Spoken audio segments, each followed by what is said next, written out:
I should also mention quickly, just because I am such an evil sadist, they've announced Final Fantasy 13 too. What? Yep. What? Oh my god, if they make that anything like Final Fantasy X2, God help me. That would be the only possible way you could ever make Final Fantasy 13 worse. Yeah. Unless, of course, you took out all the amazing voice acting and replaced it with 4 kids. Ugh. Yeah. Yeah. I should probably say in fairness, I have not played Final Fantasy 13 or have any experience of it, but I do know Sven didn't have very good opinions of it, so I'm kind of being mean here. Yeah, I'm going to be slightly, maybe too cautiously optimistic and hope that maybe they don't make it a linear clock fest where you can let the computer do all the fighting for you, but lately with Square Enix, that maybe we're hoping for too much. Yeah. And speaking of Square Enix, and thankfully moving out of stuff that we dislike or don't care about, they're also collaborating on the new Tomb Raider game that was also a big set of attention in Microsoft's conference. I'm not sure what to think about that. Square Enix made Kane and Lynch too. But yeah, it's basically Square Enix working with Crystal Dynamics, and I think Square Enix are handling the cutscene side of things, judging by the unbelievable graphic quality on those things. But yeah, the idea is it's a prequel that sets up the experience that developed Lara Croft into the Tomb Raider she is today, and they decided to put a survival twist. Basically, she's shipwrecked, and yeah, that's pretty much the plot. She's shipwrecked and she's getting her ass handed to her in painful ways. In one of the demos, it starts off with having to get out of Cocoon by setting it on fire and thus herself on fire, then falling from a great height, breaking her bone and having to snap it back in for a quick time event. Oh my god! Yeah. Oh god, what sadist did they put in charge of this? Yeah, I like the interesting twist that it's working more on the aspect of survival, meaning that Lara Croft's having to use whatever she can get, but at the same time, yeah, they are unbelievably cruel to her. Oh god, just... Ugh. Oh, I am such a pansy when it comes to that sort of... Ugh. Yeah, same here, same here. That was not pretty. I might not play that just for the fact that I'm not a masochist.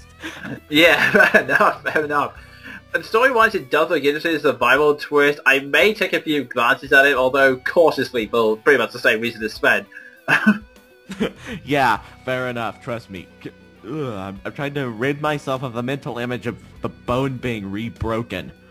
Okay then, so, with that note, let's move on to something more cheerful, like Mario and Sonic at the London Olympic Games. Well, I've always kind of thought that that entire series was pointless. Yeah, although, actually, in fairness, just before E3, they did give an explanation of why the hell that series does exist.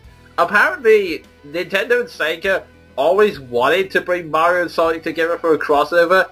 It's just they could never actually decide on a meeting ground. Because the two worlds are so different, they had to find a common ground for them to meet up, and they could never decide what it would be. So eventually they just decided to go with the Olympics, since that was the only thing they could both agree on and made sense generally. Well, if it's all you have, I guess. Yeah, that's pretty much why it happened. It's not because Nintendo and Sega are trying to make money. Nintendo and Sega just simply cannot put their own rivalries to rest. But yeah, it does look kind of interesting. I mean, yeah, part of me wants to get it because, you know, it's London, it's the capital city of where I live, so it's kind of cool to see these video game characters running around it. And there are some new events which do look interesting, like the equestrian events do look pretty amusing because you get to see Luigi riding on a horse, and then there's football/soccer which looks kind of interesting, and then the sport that looks the most interesting, judo. Oh, I can see why you would like that. Yeah, partly because I'm a martial arts nerd, but also because you can finally have hand-to-hand combat of a sort with all of these characters, which means I can get to use Donkey Kong and use him to throw around someone like, say, Daisy. So, yeah. Oh, yeah, I can only imagine the combination here. You love martial arts, you love Donkey Kong, so you could go into a judo match and throw Bowser around. Oh, yeah, that would be fun.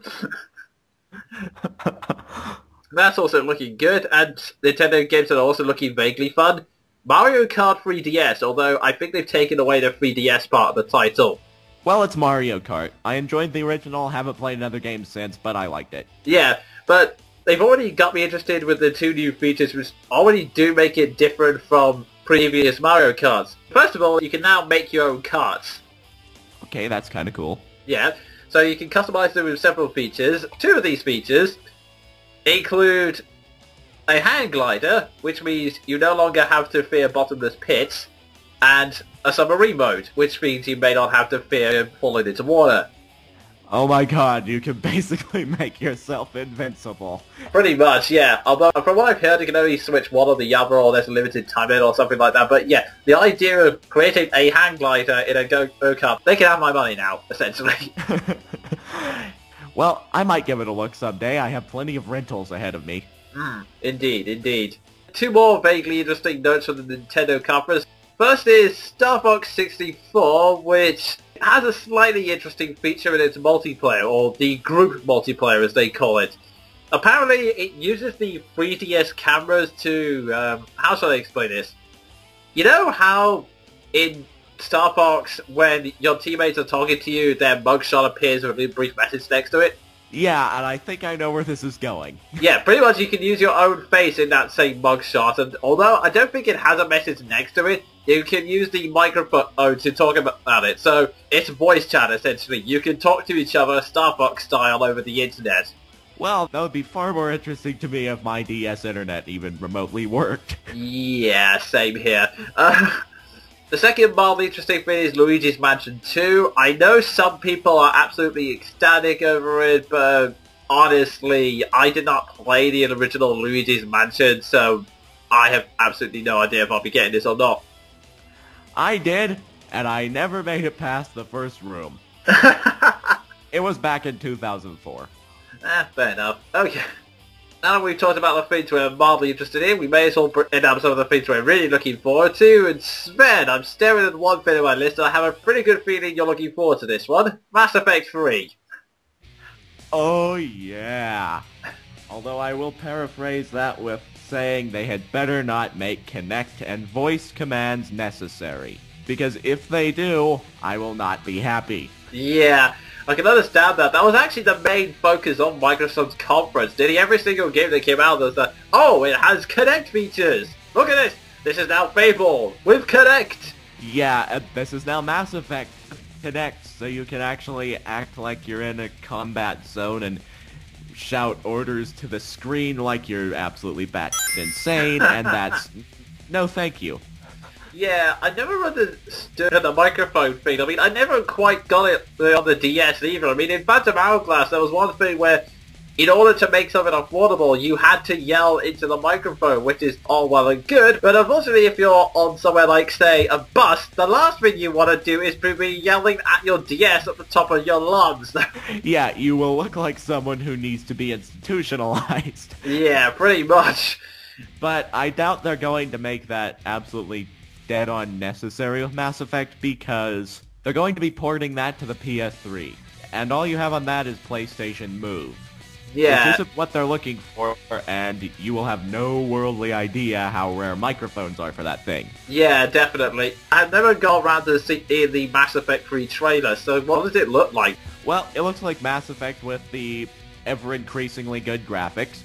All they really showed was the fact that there was Kinect and Move, which kind of disappointed me, but hey, the absolutely insane fast-talking scientist Mordin Solus is back, and I really loved his character, so yay. Oh, that's cool. I haven't got that on Mass Effect and meeting yet, so yeah, hopefully I'll see why I like him so much. Well, he's in Mass Effect 2, so... Okay then, I'll have to wait for a while for that then. Anyway, on my end, one game I'm particularly looking forward to, well, there are actually 2 looking forward now at least. First of all is Super Mario 3D. I'm not sure they're going to keep the 3D part of it or whatever, but yeah. Basically, it's a new Mario platformer for the 3DS, and it's kind of interesting because they've taken the Mario Galaxy and Mario Galaxy 2 gameplay, but instead of doing it around planets, they decided to put it in a traditional Mario world, if that makes sense. I think I understand what that means. Yeah, so it's basically the sort of 3D/2.5D gameplay, but in a more traditional Mario setting with more traditional items. So you've got the Fire Flower, and what has got people really excited is, for the first time, a 3D Tanuki suit, which is essentially the weird raccoon tail thing that allows you to fly and attack people with your spinning tail. Yay, Mario's furry suit. Yeah, pretty much. I have no idea why people find that so exciting.